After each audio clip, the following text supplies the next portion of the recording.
Hello, good afternoon, good evening, good morning to everyone who is joining the lecture or who is watching the lecture later. This is Mohammed Mujahid Hussain Chaudhry, in short, Mujahid Chaudhry. I'm Associate Lecturer of International Trade at Australian Maritime College, University of Tasmania, Australia. So uh, Today I am going to discuss chapter 2 of the book of International Business, The New Realities, written by Kabuzgil Knight Reisenberger. So today I'll be discussing chapter 2, which is Globalization of Markets and the Internationalization of the Farm. So let's go to the lecture, what we are going to discuss today. So we'll see the market globalization and its framework, organizing framework. We'll explore the driving forces of globalization. What are the factors which influence to have the globalization? And we will understand the impact of globalization, impact of technological advances on globalization. And we will see the dimensions of globalization. Finally, we'll see how how the globalization of the market uh, could have impact on the structure of farm. So we'll see in the farm level and societal level, both of the level we'll explore. So firstly, what is the globalization of the market? So we all know about the globalization or the globalization of the market. We know one of the biggest professor of the time, Ted Theodore, Professor Theodore Levitt. So he actually termed the globalization approximately in 1988 or approximate time. He actually incorporated the term globalization. So globalization and technological advances have altered the internal business landscape more than any other trends. So what do you understand about the globalization? So globalization refers to the interconnectedness of national economies and the growing interdependence of the buyers, producers, suppliers, government, governments around the world. And globalization allows firms to view the world as one large marketplace for selling goods, for providing the service, for raising the capital, for arranging the labor, and for disseminating the knowledge. So, in one sense, we can say the globalization is like a globalization of market means a marketplace where the goods, services, land, capital, labor, knowledge, all of them are interconnected and all of them are interacting with each other.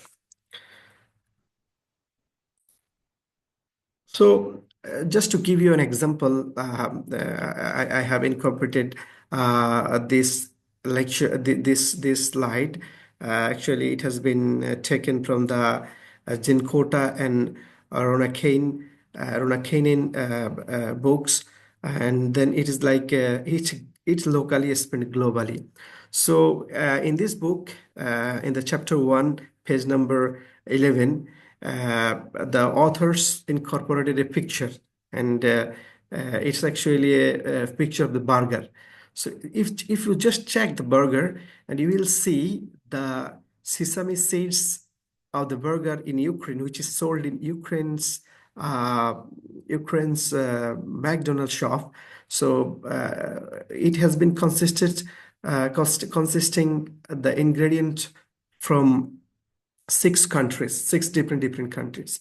So let's see the sesame seeds, which are collected from Mexico, and the pickles and the special sauce, which has been taken outsourced from Germany, and the bun, which has been imported from Russia, and beef patties, which has been taken from Hungary, cheese from Poland, and lettuce from Ukraine. So you see, further onions from the United States. So these six countries product has been taken to prepare the Big Mac burger in the McDonald's shop in the Ukraine.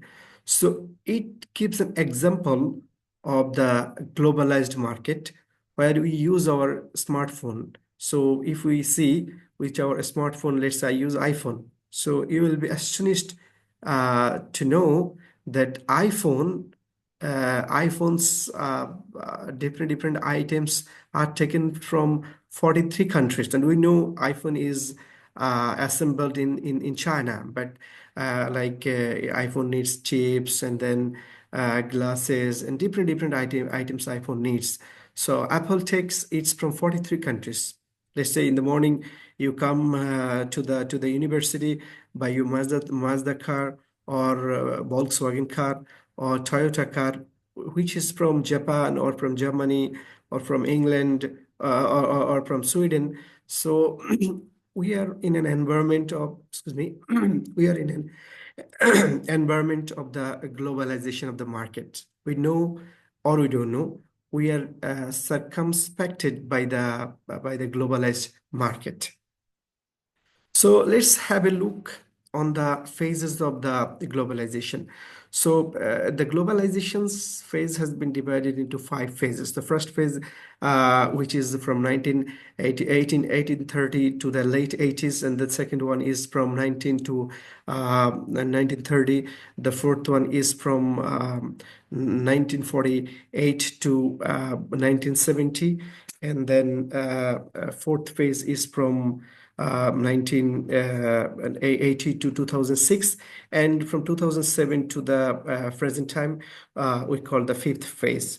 So what are the trigger point in the first phase? So in the first phases of the globalization, we see the incorporation of the railroads in the Europe, and followed by the different countries in the world, and then followed by the efficient ocean transport trade.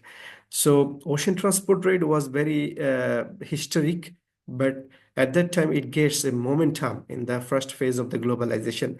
And in that time, the manufacturing companies like they wanted they started the trade, and the most important scenario of that time was the British colonialization, and their flagship companies, East India Company, which trades the business from Southeast Asia to the Europe. So that has been that has been identified on that phase. In the second phase, actually the phase of the rise of the electricity and the steel production. So which is the backbone of all the industry. Without electricity and the steel, no industry can run. So in that phase, we saw in the globalized with many multinational enterprises, mostly from Europe and the North America. They started to do the business in manufacturing, extractive, and agricultural industries. And in the third phase, we see the historic establishment of the General Agreement on Tariffs and Trade, which was established in 1940, 46 approximately. So which is the sub-organization of the United Nations. And then it is actually conclusion of the World War II and United States Marshall Plan to construct the Europe's industry. So it had the triggers point in this phase. So we see apart from the traditional industries in the Europe and the North America, the Asian industry like Toyota and then Sony, they started to have their business in a globalized environment, in the globalized market, and the development of the global capital markets and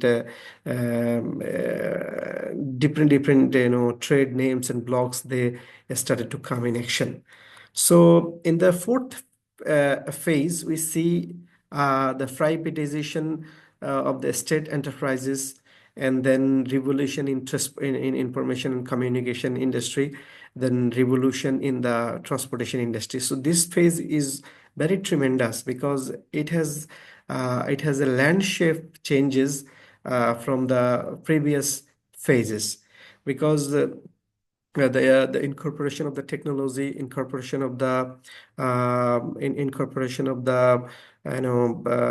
communication devices, and the most developed scenarios in ocean and airlines transportation system, which causes the remarkable growth of the market. And in that time, the cross-border trade became at its peak. And most importantly, in that phase, China joined the World Trade Organization. So, World Trade Organization is an organization which actually work for the facilitation of the trade, like another organization called UNCTAD. So they actually works to reduce the protectionism, and then in 2001 China joined World Trade Organization, and we know China is the global manufacturing hub in the world. So the joining of the China in the trade protectionism reduction organization like WTO causes tremendous change in the in the globalized trade or globalized market. So it is the very important phase for the globalization. And the fifth phase, which is up to now, we saw the tremendous development of the technology, especially in the automated production, in the transportation system, in the production system, in the communication system. We are seeing the technological changes in that phase, and technology in that phase leveraged and facilitated trade and local production, and raised the trade and which has been digitally enabled services, but slowing the growth of the trade in merchandise goods. So this is all about the phases of the globalization. But with the phase of the globalization, we see the death of the distance, like that how distance is reduced over the time. So if we see like 500 years ago, from 1500 to 1840, we only see the human powered ships and horse drawn carriages, which was just 10 miles per hour. But the incorporation of the steam engine, like steam ships, steam locomotive trains, it changes the distances. So like steamships, which was 36 miles per hour, or like uh, steam's locomotive train, which was 65 miles per hour at that time. And then from early 92 up to now, we see the motor vehicles, propeller airplanes, aircraft, and big container vessels. So it was tremendous. And like we see the miles, 300 to 400, 500 to even 700 miles per hour we have seen over the transportation industry. So distance has been reduced, means not the physical distance, of course, the time of the distance which has been reduced over the time. It was a tremendous development for the globalization of the market. So, yeah, there are some discussion questions. What are the current challenges do you think to the globalization, like trade wars, or artificial intelligence and sustainability?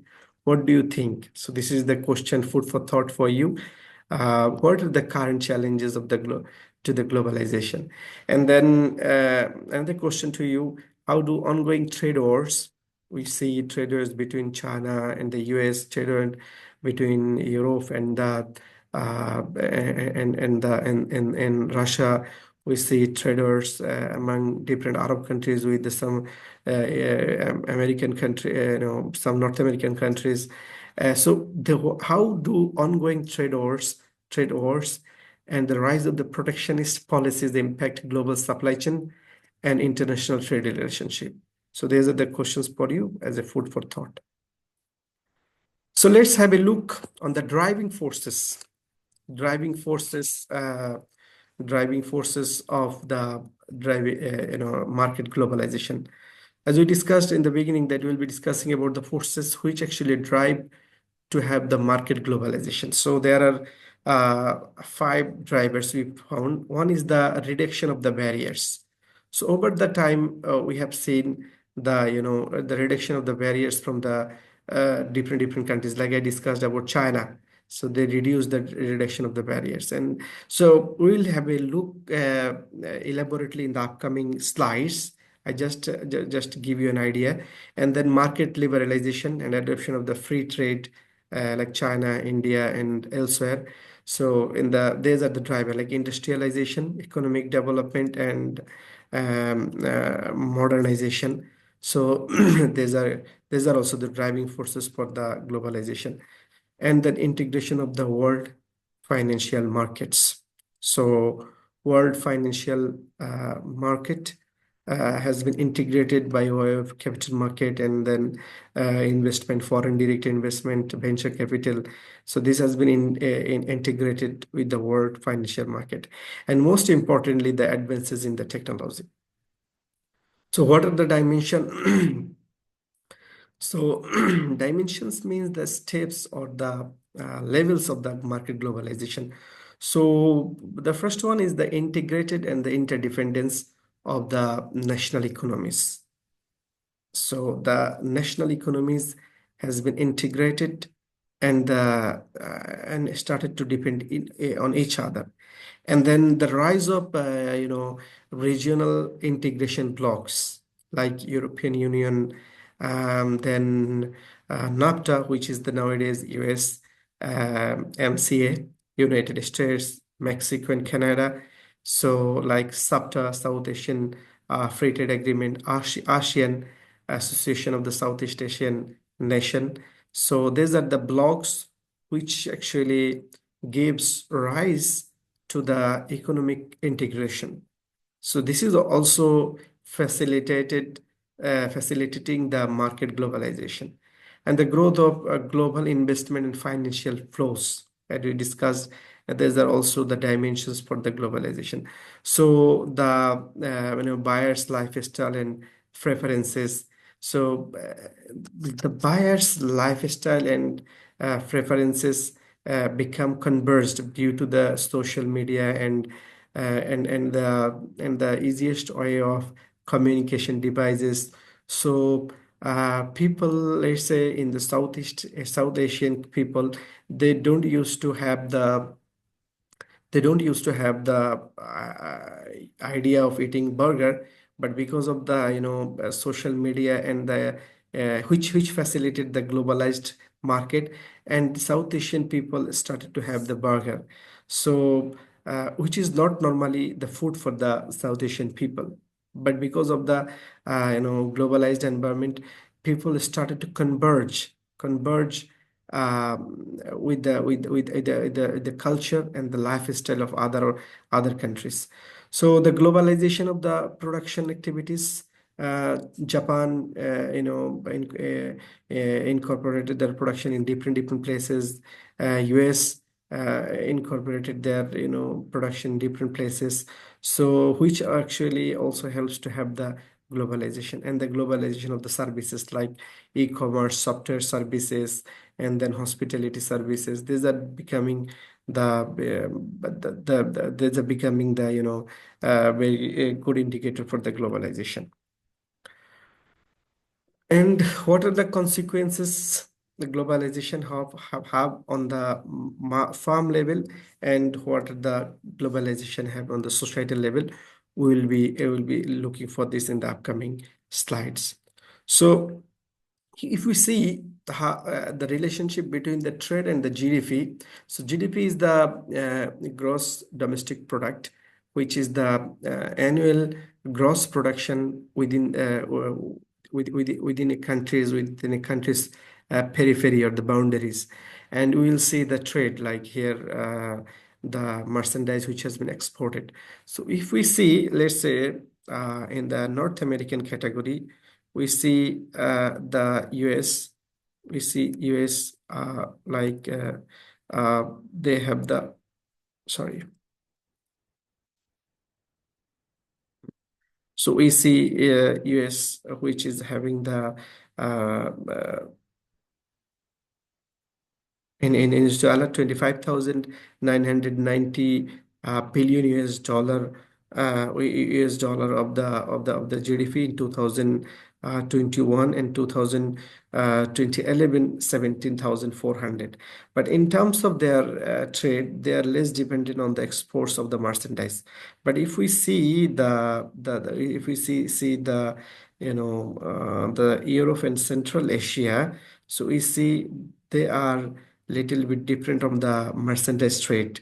On the other hand, also we see the East Asia and the Pacific, like the New Zealand, Australia, and then China, Japan, Philippines. These countries of the East Asia, we see they have the, let's say they have the GDP of 30,880, but they have the merchandise trades of export in 2021 is 8,000. So which is almost one third, or a little less than one third merchandise exports of their whole GDP. So especially in the developing countries, we saw the trend is that the growth of the GDP also growth of the also related with the growth of the merchandise trade. So let's have a look on the driving forces of the market globalization. As we discussed, there are five forces. So the first one is the reduction of the barriers. So reduction of the, what are the barriers for trade? So we'll be discussing in our another module uh, what are the barriers. So we know the tariffs, we know the quotas, we know the subsidies, we know the restrictions like different way, embargo, or different way. So throughout the time, especially thanks to the World Trade Organization, which is consist of almost 150 member nations, they worked hardly to reduce the trade restriction. And because of their effort, the reduction of the barriers in the trade barriers has been taken into play action. So over the time, our national government have greatly reduced the trade and in investment barriers in different way.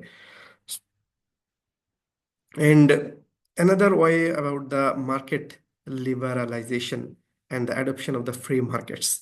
So before that, like some countries, market was very restricted, like China, but China joined WTO in 2001, and they invited the foreign direct investment, and then China became the manufacturing hub in the world, and they're producing too much.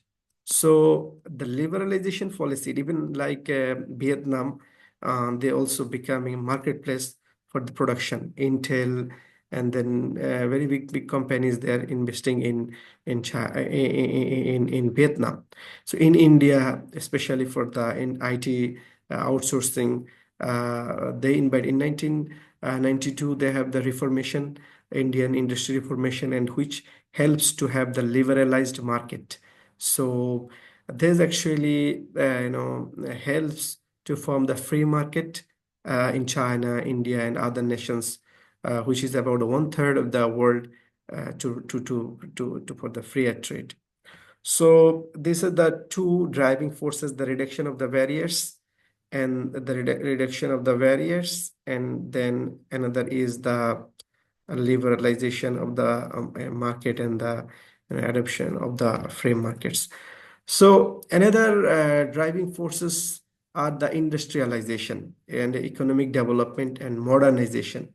Different countries they modernized their economic system, and these trends transformed many developing economies from producer of low value to higher value goods such as electronics, computer, and this is the tremendous shift in the economic development for the country. Simultaneously, the living standard of that country also goes high, goes high. So this is the third driving forces, we believe.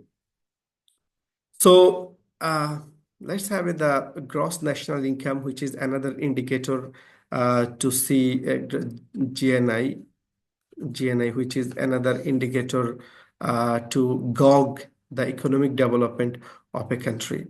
So we see we see the countries which are having the higher, like if we go to the next slide, then you will easily understand.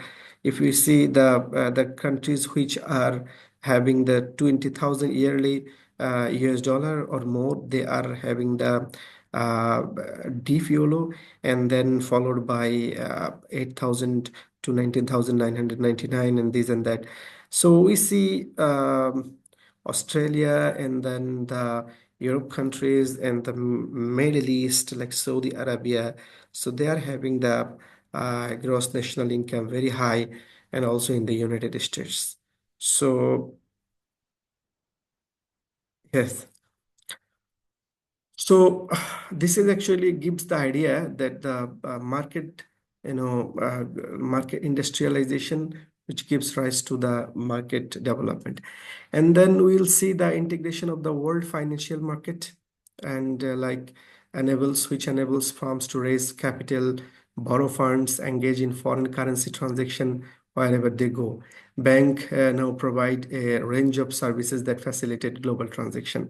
And now electronic bills of lading, which comes into action, and blockchain technology in the trade system, which is also in the action. So which this helps to have the world financial market in a one place. And then advances in technology, which reduces the cost of doing business internationally, and by allowing firms to interact cheaply with suppliers, distributors, and customers worldwide, facilitate the internationalization of the companies, including uncountable small farms. So some of the digital technologies, like these days we know about the automation, we know about the Internet of Things, video, we know about the video telephony, we know about the internet, rise of internet in late 1990, and then in late 1980, 1990. And because of this, the global marketplace comes into just one place, and which helps to have the business diversification and the globalization of the markets. So let's say have a look on on the growth of the global communication and the internet. So if we see the percentage of the population within 10 kilometers of an uh, operational operational fiber optic transmission network in 2002 data. So we see Europe has the highest grossing of connecting the population within 10 kilometers of an operational fiber optic transmission. Almost 60% they cover, followed by America, Middle East, and then Africa and the Asia Pacific. And we also see the proportion of internet users. So this is very interesting because of the easy access to the global marketplace. So the trade became easy. So what are the main parameters to have the global marketplace? Just in one word, which should be internet. So we will see which region have the highest grossing of using the internet. So it's easily visible. North America has the high, followed by Europe, and then Latin America. This is also a good sign that Latin American people, they are using the internet, and then Middle East and the Australia and the New Zealand, and lastly the Africa. So there is a positive correlation about the uses of the growth of the global communication and the internet, and also the business. So which we always see about this. So we discussed about the IoT and the video telephony. IoT actually refers to machine connectivity online, like mobile telephony and app development, like creating millions of jobs. And then this is connecting the devices with the another devices for the operation. On the other hand, video telephony, like FaceTime of the iPhone and the Skype, Zoom, this provides simultaneous audio and video communication. So which makes the world as a good platform for do the business. In the manufacturing and transportation, we see the adoption of the technologies, which is quite visible, especially in every organization. So we saw the development of the mechanical system, which helps to have the gross level production with the lower cost. Because of this, economies of scale has been taken into place. And also in transportation, the fuel efficient transport means in passenger or from cargo, both of them have been seen very visible. So collectively, the technological advances have greatly reduced the cost of doing business internationally. And because of the internationalization, it affects in every aspect of the value chain of the organization. So let's have a look on the value chain of a company. So what are the value chain? Like the area or the places where the value can be added for the company. So like research and development, procurement section or outsourcing, manufacturing, marketing, distribution, and the sales and services. So we see in every aspects like the internationalization of the farm has been taken place. Like for example, in the research and development section of the Pfizer products, so which has been established in Singapore and Japan and other countries to gain access or to access of the scientific talent or collaborate with other local partners. And also like for the procurement, like office furniture manufacturer, like steel case sources, which sources low cost parts from suppliers in China and Mexico. Like Dell has business processes such as data entry, call centers, and payroll in India because it's easy to procure and cheap labor cost. Like in manufacturing, I told earlier, China became the manufacturing hub of the world, and like for marketing, like Singapore, Hong Kong, Dubai, they become the center for marketing. So like distribution center. Uh, because of this internationalization of the farm and the value added in the every chain of the business and production centers. So there are some like quick check questions, which is just optional to participate by the students. So this is the last segment we'll see in our class. Like, what are the societal consequences of the globalization? So some argue that this free market or the unprotected market make the this global competition in the context of global trade makes, I mean, a multinational less powerful. Like US auto industry declined as foreign rivals from Japan and Europe entered the US market. So they're assuming that one day Walmart may be overtaken by the giant Chinese retailer. And then another is the loss of national sovereignty. So every organization wants to ensure their production and the protection of their child industry. So by way of this globalization, which could have a major impact on the developed developed develops business of the industry, business of their own country. And also the problem, the growing economies, which will be tremendously impacted by the globalization. So the third world countries, which are having the less income and then less opportunity to invest, they can be swallowed by the big giant investor in the world. So this is the major problem of the globalization. And then offshore offshoring and the flight of jobs, like jobs are lost as firms shift production of goods and services abroad. So in order to cut costs and obtain other advantages, sometimes firms shift from one place to another place. Like one time, so